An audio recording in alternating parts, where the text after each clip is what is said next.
Last week on Radio Row, we had Carson Palmer on the show, and he cautioned Joe Burrow about the Bengals' quote-unquote winning culture. He said, I thought I could go there and change it, but when I was in Cincinnati, I did not feel as though the Bengals were committed to winning a Super Bowl. You also played in Cincinnati.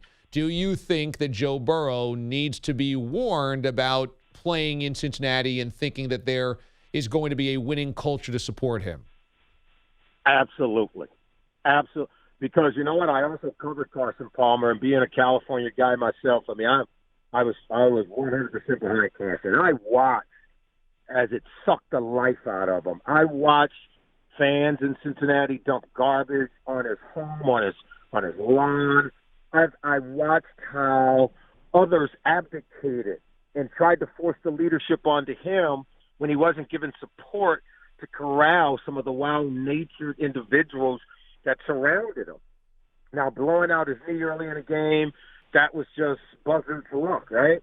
But Carson Palmer was a guy who was strong-willed, talented, and needed more around him. He needed more support around him. And when he went in to talk to him and it didn't change, he walked away from the game because the love for the game had left him.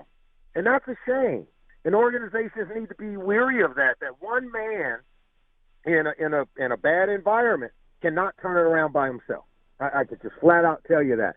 And that's why you got Peyton Manning, and guess what? Archie understood it, and he coached his sons to understand how to at least be able to control the environment around them so that the organization fully supported both Eli and Peyton everywhere they went. And if he wasn't going to get it, then it's time to go.